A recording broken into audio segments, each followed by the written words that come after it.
as such. I believe at the moment we have an unprecedentedly low confidence that people have in the election system as such, and that's not helpful for any democracy whatsoever.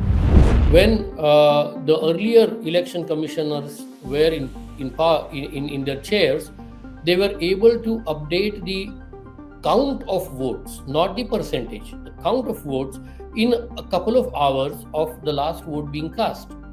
Today, in the last 4 or 5 years, we've gone back from where we were. Now we are taking 2 and 3 days just to update the count of votes. Now here, there's nothing, we have to remember that there's nothing here to count. The machines give you the count. It's not as if people are counting by hand. Absolutely, Election Commission is not transparent at all. They haven't helped people with the transparency that people should rightfully expect and demand. They don't do any. See, the thing is, it's an electronic, as they say, as per their website, it's a calculator. Now, if you have a number on the calculator, all that you need to do, because it is not a connected calculator, all that you need to do is type that number in an application or app. As they say, they have an Encore app. Electronic record or recording of the control unit and VVPAD serial numbers with the location or with where they were used. So technically, and it could be possible that the pair of VVPAD and control unit could be replaced by valid but illegitimate. That means they are from spares. From spare, if I take out a control unit and VVPAD and replace those in place of the ones that were actually used, there is no electronic verification. Citizens' rights are to be protected. I am sorry, but Indian judiciary has failed the Indian public. Entirely failed. Now they are saying that they will not hear anything about EVM. They have closed their doors. Now, if that happens, it will be unfortunate because then people will have. See, in that case, nobody can demand, nobody can go to the Supreme Court and say, okay, these are the 5 improvements. Please ask Election Commission to implement those. Those people who designed the EVM, they got it manufactured from the manufacturers, and those are the same people who are on the committee that certifies that they are, it is faultless.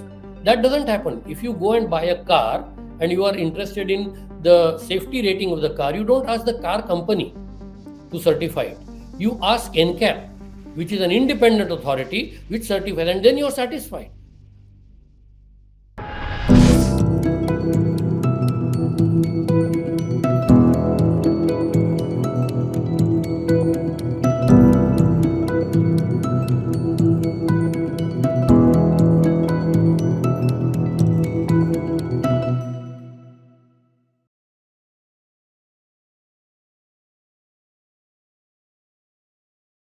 Hello and a warm welcome to HW News Network, your one-stop show, truth be told, for some engaging and thought-provoking conversations. Now, Markadwadi village in Maharashtra, which belongs to the Malshiras Assembly constituency, is in the headlines today for a very big reason. The entire village wasn't satisfied with the kind of results it got in the assembly elections. They thought that the machines were tampered, and that's when the entire village decided that they will do a mock poll today with the help of the ballot papers. But what happened? There was a curfew which was imposed, paramilitary forces sent, and the mock poll has been cancelled. Now, is this the way a democratic nation functions? And is this something which is very unprecedented? It could have been a beginning of a very big revolution in the country against the electronic voting machines. What if it was Markadwadi today? It could have been many other villages across the country. Joining me now today is a very special guest, Arvind Madhav Deshpande, who's an expert on EVM. He is a technical expert who's worked with the Obama administration. Mr. Madhav Deshpande, thank you so much for joining on HW News. It's wonderful to have you on the program on a day which I think is an unprecedented day today. The curfew has been imposed on this village. The mock poll has been cancelled just because they tried to decide that, we will do a mock poll. It wasn't leading to any constitutional crisis, but the mock poll which was being held with the ballot paper has been cancelled. What would you really say to this?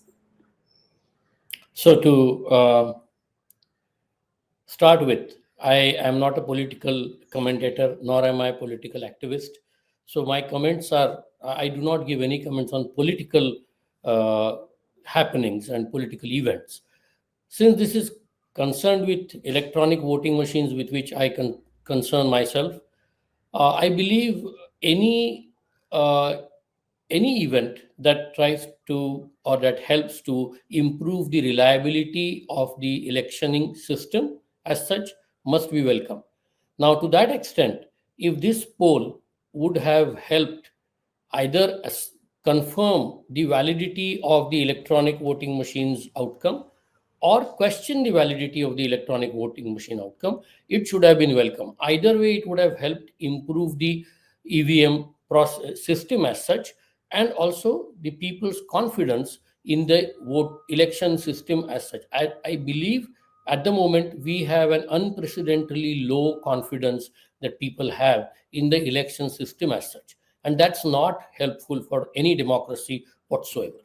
So, Mr. Deshpande, you are saying that the confidence as such on the electoral system of the country has got shaken, and EVMs is just one component of that. That's true. That's true, and that's a major component which could have helped, in fact, to improve the confidence of people in the entire electoral process.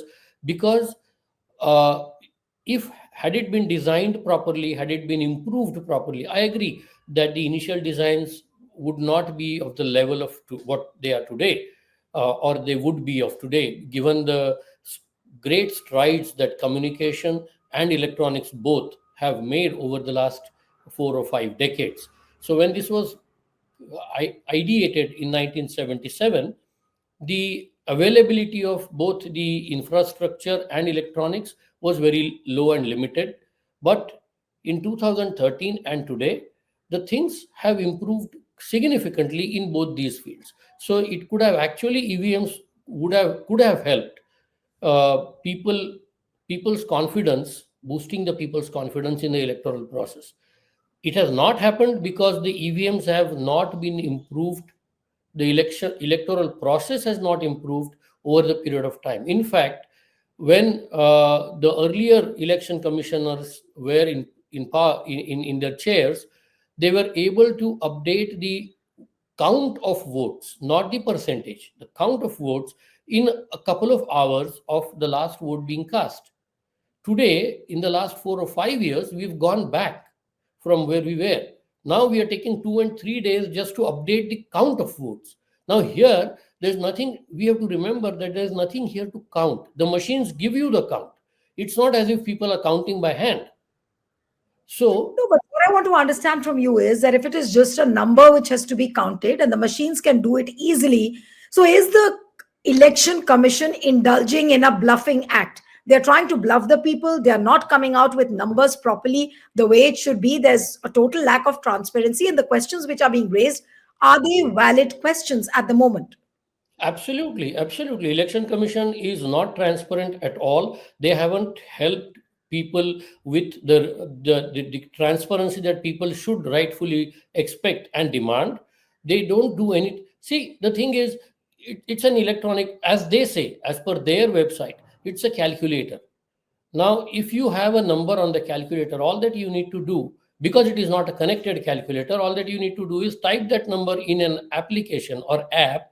As they say, they have an Encore app where they collect percentages. I do not know why percentages are required. Percentages are against the fundamental rules of data science, but they collect a number, whether it is percentage or count. They could easily connect count, and let's say today, by going by whatever advertisements that Geo and Airtel both make, there is no point, geographical point in India from where within 10 kilometers there is no connectivity.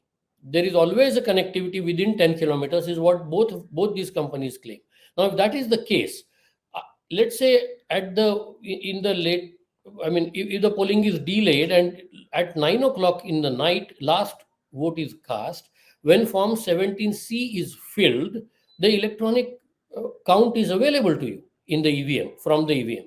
Why can't somebody walk or drive for 10 kilometers, maybe in an hour? Let's say the roads are very bad, it will take an hour. Why can't they just get connected within an hour and upload that count? And then at 12 o'clock at midnight, election commission says, okay, as per the EVMs, these are the total votes polled, not the percentage, votes polled. Thereafter, all the additions would be only minor, maybe postal ballots, maybe some extraordinary ballots that might come in. Why can't they do it?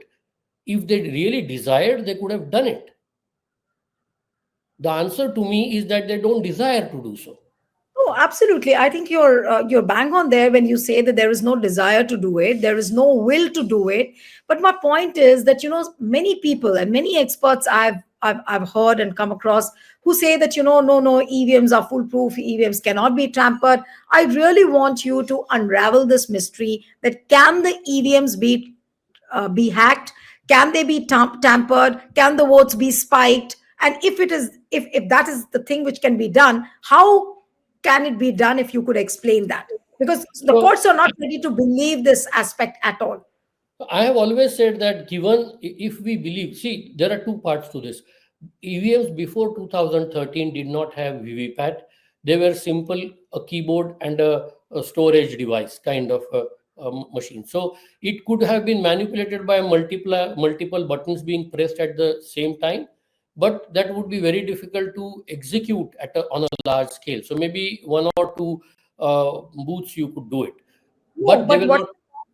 sorry to interrupt you, because there are too many doubts which I need to clarify, and also for the viewers. When you said that one button can be pressed multiple times, so supposing if I'm a voter, I walk up to the booth, I press the button once and cast my vote, and I come out. After that, if at all allegedly, if the election commission is indulging in that tampering exercise, how will it do that? I mean, is it going to No, press the so button no, again no, altogether? no, no. So what I said was not one button being pressed multiple times, multiple buttons being pressed simultaneously. That has been taken care of now. Today, if you press Right. more than one button, the keyboard kind of freezes. It doesn't take input in. So that's one way of tampering or manipulating the machine. The second way, the trouble with VVPAT is that with this earlier design, both the control unit and ballot unit, all their details were available in the form of a patent. But with VVPAT, nothing is available openly. So if we believe what the election commission is saying, that no, there is no chip that can communicate on radio frequency, which is how we get our telephone connections or Wi-Fi or Bluetooth, whatever, then yes, EVMs cannot be hacked because hacking requires remote access, which you will not get. But the VVPAT is the most powerful processor of the three that we have here. It's a microcontroller, but it's But powerful enough. the often heard explanation which comes from the election commission and also from the BJP people is that the EVM is not connected to any other device; it cannot be hacked. That's a simple explanation which comes out. But is it that simple? Yeah. Which is true. It is not connected, so it can't be hacked. But can it be manipulated? Yes, it can be.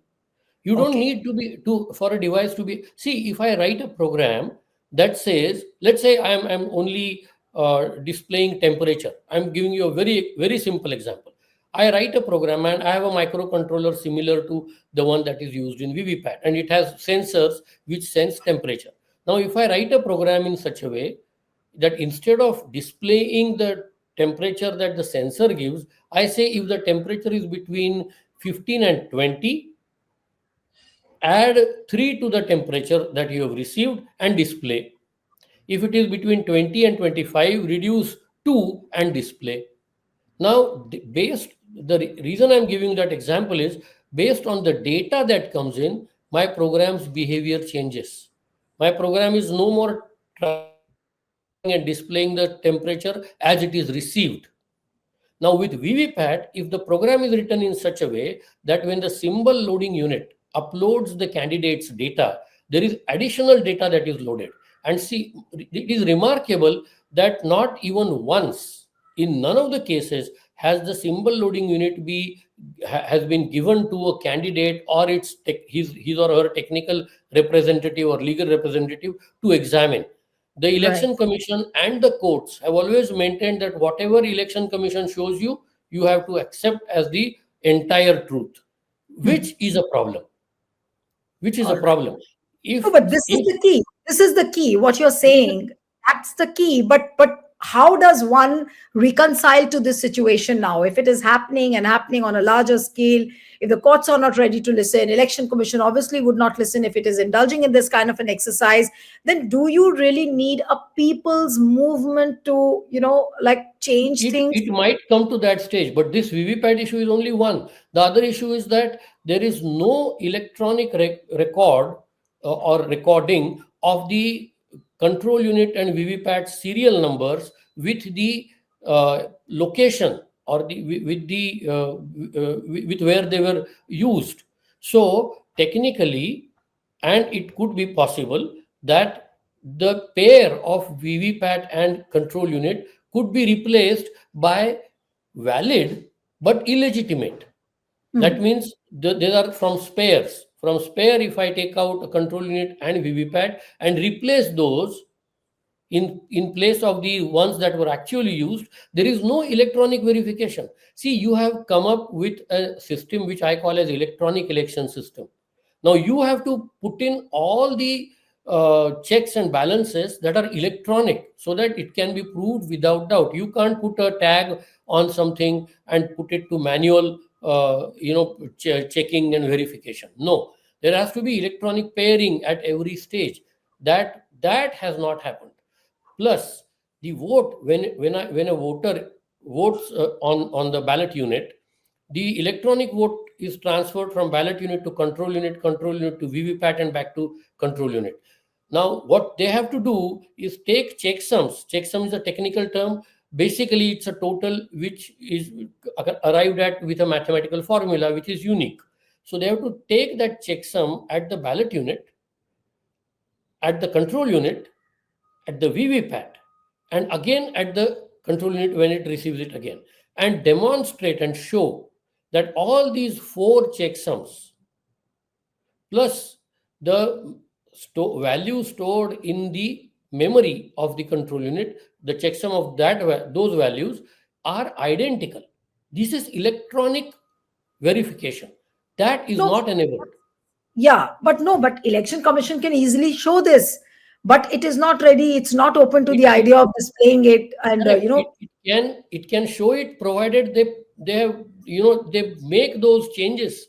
I've been saying this since September 23. Make those changes. They are not very difficult. You have time, and more importantly, whether you have time or not, you have to do this because it is only then. See, remember what happened to German Supreme Court. In the German Supreme Court, only one voter approached the Supreme Court and said, please ask them to show me without I mean beyond any doubt that what I press is what is being saved. They had similar machines. They could not prove beyond doubt that what was pressed by the voter was the same value that was stored. Then the Supreme Court said, till you come up with this, you will not use EVMs. That is how citizens' rights are to be protected. I am sorry, but Indian judiciary has failed the Indian public. Entirely failed. Now they are saying that they will not hear anything about EVM. They have closed their doors. Now, if that happens, it will be unfortunate because then people will have see nobody in that case nobody can demand, nobody can go to the Supreme Court and say, okay, these are the five improvements. Please ask Election Commission to implement those. Like I have written papers, but nobody will hear this, and then the people will say, okay, we don't trust EVM, we don't trust this EVM or electronic election ecosystem completely. We don't want it. Let us go back to ballot paper. no, but then again, does ballot paper solve the problem? I mean, No, there it was a doesn't. time, there was an era that the booths were captured, and the ballot Exactly. in the ballot papers era. So Is ballot paper the right option then? No, it is not. And I've been saying that as well. Ballot paper is, I mean, see, and I give this example No, but the every time I experts speak. always say, Mr. Deshpande, experts always say that the scope of tampering and the scope of indulging in malpractices is lesser in ballot papers as compared to the EVM, because the corruption is more rampant with EVMs, and you can do it No, on a larger. the trouble here in EVM is that if we say that until, let's say, until it is proven that VVPAD cannot be manipulated the way I said so, the way I gave example of, it is up to Election Commission to prove that this cannot be done. They cannot do it because they don't open the program code, and these doubts will stay. If that is true, then the entire country's election can be impacted from a 10 by 10 room, because the data comes from the web server, and anything, you never know what is on in that data, whether the data in the symbol loading unit is only the images of the candidate and their data, or there is additional data, like for example there is election date and the time, and then there is a number that the candidate would be favored. You never know all this. You are So saying that from a 10 by 10 room this entire data can be manipulated. So does it mean that whenever we talk about this EVM tampering or the EVM malpractice, this is done at a central level, maybe at election commissions, the central office in Delhi, there it's happening because everything is so connected? see, I cannot say this because there is no proof, right? So if I say this, it will be a statement in the air. But technically, does the possibility exist? Yes, it very much exists. And has the election commission done anything to disprove or to establish that no, this cannot be Yes. done? No, they have not done it. I have written, I filed an RTI asking They have whether. not done it, and they are averse to the idea of even meeting the opposition on this count. Exactly. I've asked them through an RTI, has this machine ever been tested and certified by any independent organization in the world? Any. And they have not responded because we know that it hasn't been done. It has to be done that way. Then it will be established that yes, there is credibility. Today, anybody who raises doubts, including me, will have to be considered as correct because there is nothing on the other side. Right. So, I mean, where does this situation, take us as far as the electoral democracy is concerned? Because it is a very serious issue. Courts have closed the doors. Election Commission is very, very opaque. It's non-transparent. It doesn't want to listen. There are so many letters which have been written to the Election Commission, but always the Election Commission has closed the doors. They will meet up the opposition parties, but then they will blame them. That's the kind of approach they have. So where does this take the situation now? Situation is extremely serious. Even it gives me, I'm deeply troubled because if democracy doesn't survive, then the entire fabric of this nation doesn't survive. So we have to make sure that the democracy survives. It doesn't matter who is in power. In fact, those in power have bigger responsibility to make sure that democracy not only survives but it thrives. That is not Absolutely. happening, unfortunately. And election commission being independent of the entire executive and the politicians, it should take it upon itself to improve this system, this electronic system. It's welcome. It was a good move that you got into this electronics. But now you have to improve it in such a way that there is no room for doubt in anybody's mind. And the best way and the only way to do that is being transparent, so that nobody, whatever anybody says, including, as I said, me, if I say something, they should come out and say, okay. And it doesn't have to be an aggressive stance that they take. They can take a collaborative and very cultured stand saying that, okay, you have this doubt. Okay, this is the answer. This is So where it goes. But Mr. Deshpande, unfortunately, the people who've been raising the doubt, and maybe the doubts, if I can say, so many doubts on EVMs. Mr. Rajiv Kumar himself has said it in press conferences that there is no room for doubt. You remember the VVPAT hearing which happened in Supreme Court during that time, how Election Commission's lawyer was arguing, saying that there's no scope of any tampering and this that. I still remember that hearing where one could make out what kind of a stance which the Election Commission is taking. So, I mean, people who are raising doubts get labeled. Some people are called anti-national. They are non-democratic. They are even labeled as non-democratic. So, how does one really breach this fort? It's actually a fort now, which no one can breach. The duty, in my opinion, that duty squarely lied or still lies with the Supreme Court or the judiciary, because that is the last resort.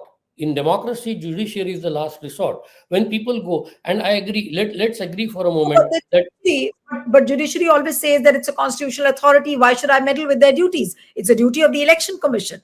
But if that yes, constitutional authority is not performing its duty, and if the courts also, have a very closed door approach, then what happens? now you tell me uh, eh, how big is this irony?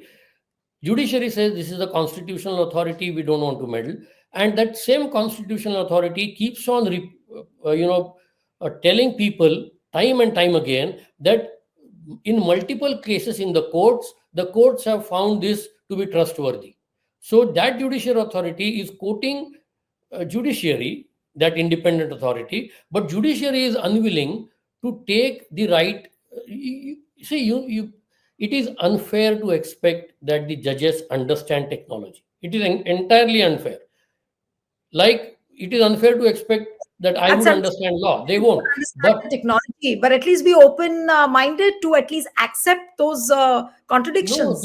no, then in that case, they have a duty to appoint a technical committee which is Hmm. independent. See, what has happened now is those people who designed the EVM, they got it manufactured from the manufacturers, and those are the same people who are on the committee that certifies that they are, True. it is faultless.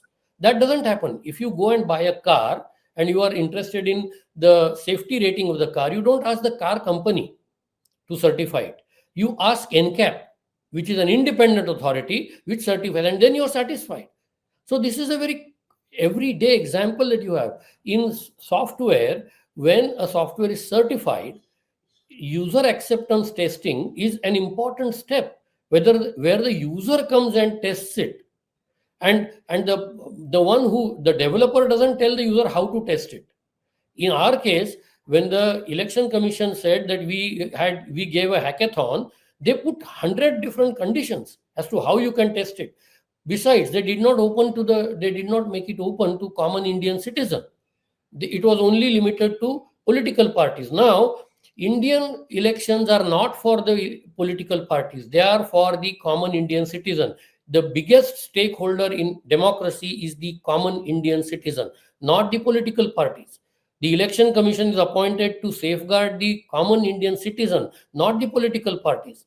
And election commission has failed in that, and judiciary has failed to rein in and tell election commission that, well, people have doubts and these are the questions that you need to answer.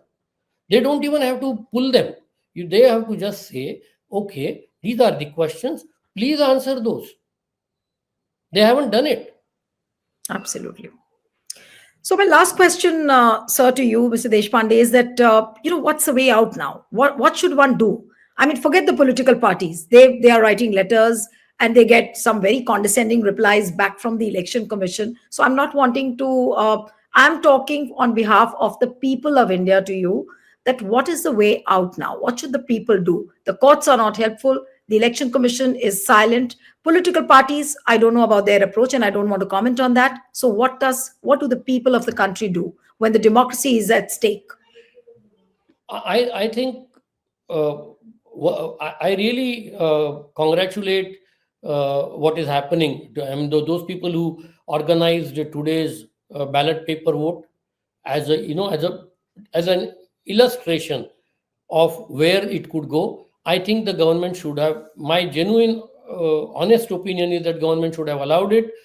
Either it would have, either way, it would have told us where and what credibility EVMs have. That's one part.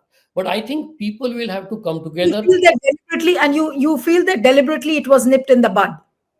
I think so. I think so. I mean, see, all fascists are always afraid, right? Now, if this government in Maharashtra is not fascist, it would have democracy. People say, okay, you express your dissent and we are fine. That's what democracy is all about. But going forward, I think people will need to come and maybe form groups, or if somebody is doing new development, if somebody is saying improve this EVM in these manners and all, there should be maybe technical people coming together who will evaluate those things and promote better electronic election system, entire election system itself, not just the EVMs, but all the electronic system, election system based on the EVMs, centered around EVMs, not these EVMs, maybe new EVMs that take care of a lot of other things that are not being taken care of today. I think that should be the focus for future. But one last bit, because you said that purposely and deliberately, if this this could have been a revolution today had the reality come out after the ballot paper voting, but it could have been a beginning of a new revolution in the country on electoral democracy. And what if it could have spread to other villages? And what are the chances? Do you think that these kind of voices now will emanate from different quarters of the country, where probably the villagers will say that, okay, we are not happy with the result, let's go in for a mock poll. Now here deliberately it was nipped in the bud, but to what extent will they keep imposing curfews and stop the people from this kind of a mock poll? So do you think that the more and more people should rise on this line? Honestly, I don't know, because it's a very politically loaded thing, and I really don't understand politics. But I think, as I said, people should back those who want to improve the electronics election system, electronics based election system, not go back to ballot papers, because uh, ballot boxes used to be replaced, and we have seen all that. I mean, everything wrong could happen with them, and there is no reason to believe that it will not happen today. People say that there are video cameras now and then. I don't think those even video cameras are there even today, but they are not used. We know all that.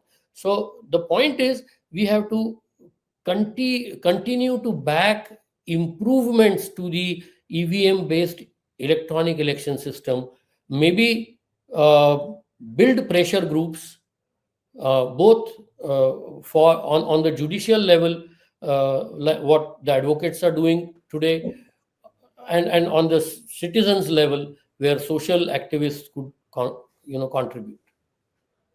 Thank you so much, Mr. Deshpande. It was lovely talking to you on HW. Thank you, sir. Thank you. Stay ahead with our cutting edge news app.